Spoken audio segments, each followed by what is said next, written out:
Hey guys, Recapcoin here. Today, I will tell you about the fantasy anime, The Legend of Vox Machina. The story begins in the lands of Tal'Dorei.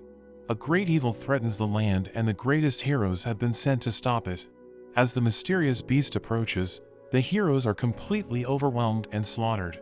Meanwhile, we meet Vox Machina, a ragtag group of mercenaries getting kicked out of a tavern. They are broken down on their luck. One of the members, Scanlan the Bard, finds out that the Tal'Dorei Council is recruiting mercenaries, offering a huge reward. With no other prospects, the party decides to try the job. The next day, the dirty and visibly hungover party travels to Iman, the capital city, and visits the palace. They are brought before the council, who are highly skeptical of their ability.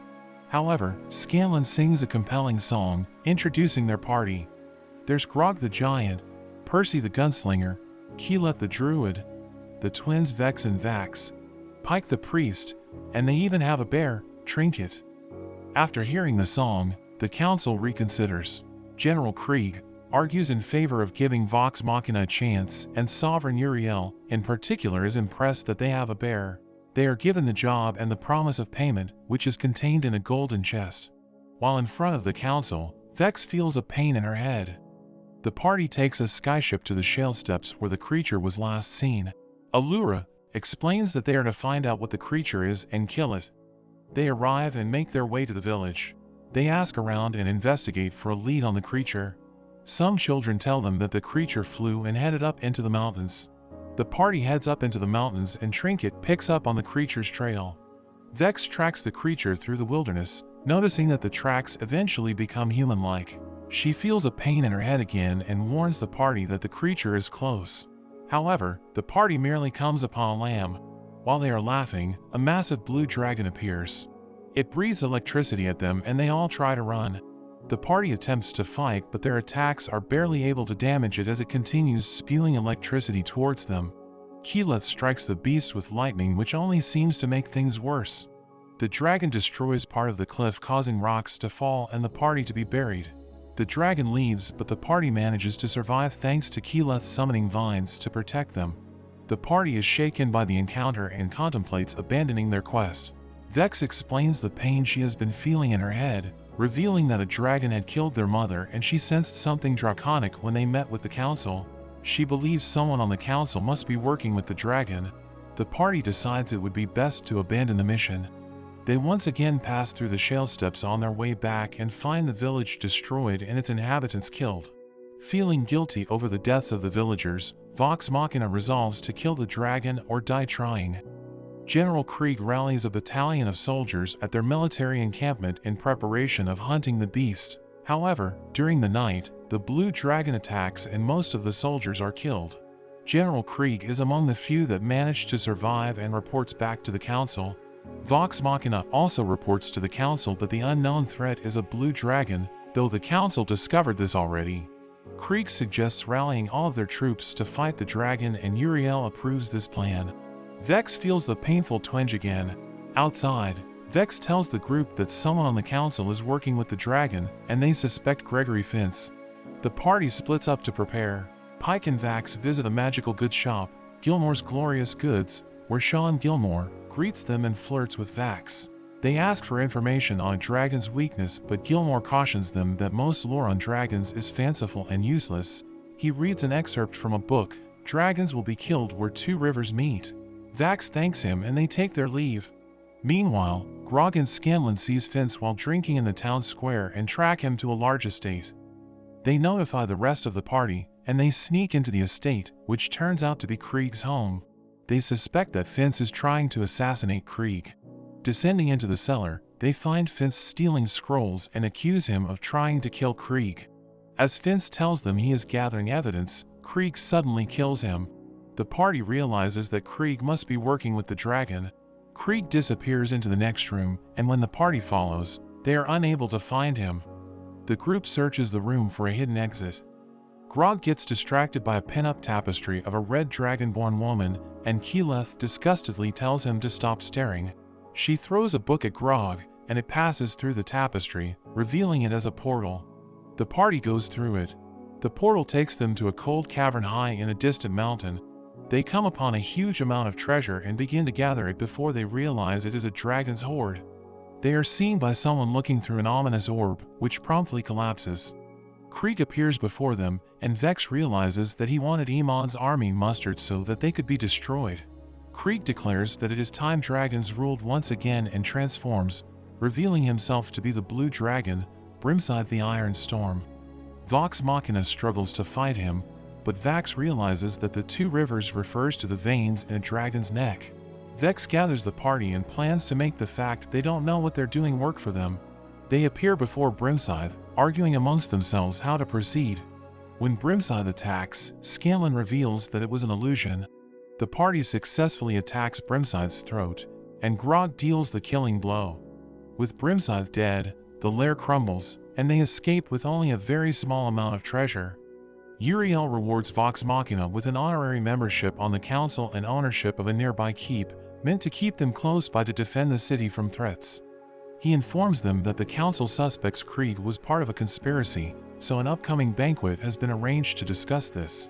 Vox Machina is invited, and various dignitaries are already traveling to Iman to attend. Meanwhile, Lord Silas and Lady Delilah Briarwood are ambushed by bandits while traveling to Iman. Silas brutally slaughters the attackers before the couple casually continues their journey. In a flashback to Percy's past, his family, the de Rolos, are enjoying their night until they are attacked and slaughtered by assassins. Percy and his sister flee, but his sister is shot by multiple arrows and she falls. Percy awakens from his nightmare, appearing shaken. During breakfast in their new keep, Allura arrives to remind them of Sovereign Uriel's feast that night. She expresses concern about the group's manners, but Percy assures her that he will brief them all on proper behavior. Vox Machina arrives at the banquet in their finery and reluctantly surrenders their weapons. Percy is enthusiastic about the banquet and the chance to feel respectable again.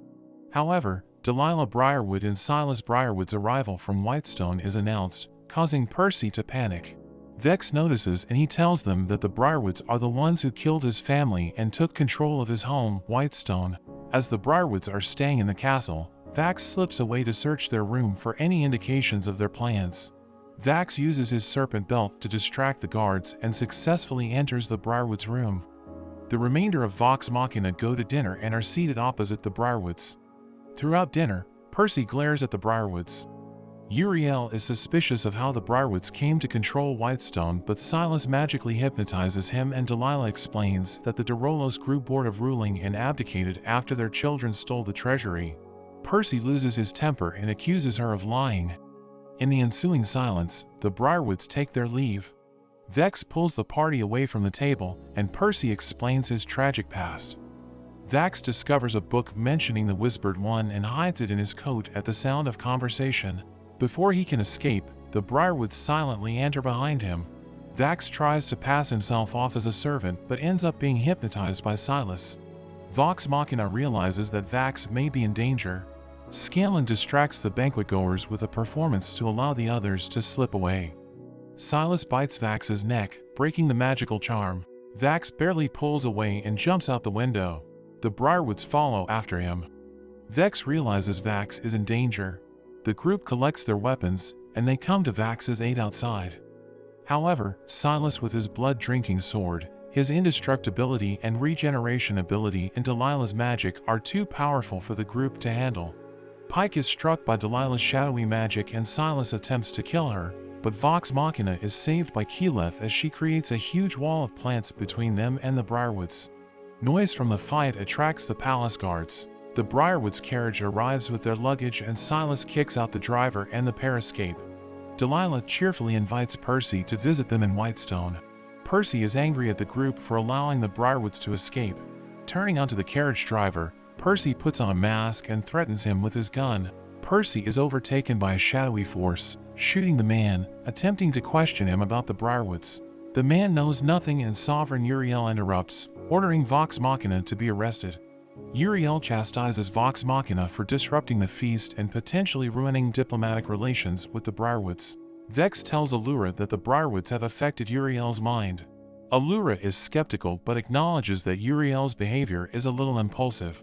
Vex tells her that she can get proof, but Allura puts Vox Machina under house arrest in their keep. Meanwhile, in the carriage back to Whitestone, Delilah Briarwood panics as she realizes her book has been stolen. Silas reassures her that she can easily get it back.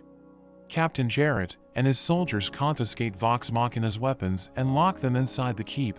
Pike is preoccupied with her dimmed holy symbol and sits in the corner as Scanlan attempts to read Delilah's book. Vex confronts Percy about his outburst. Percy tells them that the Briarwoods originally came as allies, but killed his parents, turned their tutor against him and his siblings, and tortured them for weeks. Percy and his sister Cassandra attempted to escape, but Cassandra was killed in the attempt. Percy swears revenge. Percy finds a secret passage so that Vox Machina can escape and go to Whitestone. Pike is unable to commune with her god the Everlight and is unable to use her magic to light the way. They find Jarrett guarding the hidden exit. The party gets split up and locked in different rooms.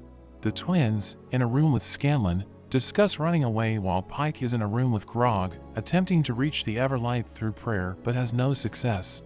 Two guards outside notice a shadow, but before they can investigate, they are killed by undead wraiths. Jarrett and his guards investigate the courtyard and are attacked.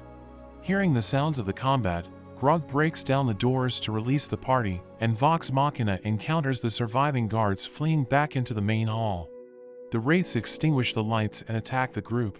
Unable to physically harm the wraiths, Vox Machina and Jarrett flee into another room, and Jarrett arms some of the group. Keyleth, however, is attacked by a wraith phasing through the wall. They attack the party inside, again extinguishing all the lights and draining the life from everyone. Jarrett lights a torch, revealing that light weakens the wraiths, but the wraiths douse the fire. Keyleth manages to summon a great sunlight, weakening the wraiths and making them vulnerable to attacks. The party fights back and are able to defeat the remaining wraiths.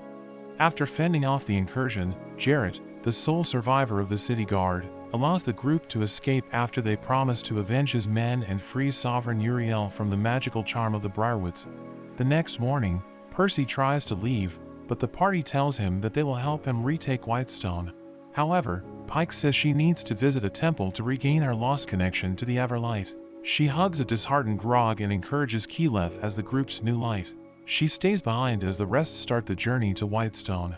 And that's the end of this video. I hope you enjoyed it. Please like and subscribe, and I will see you next time.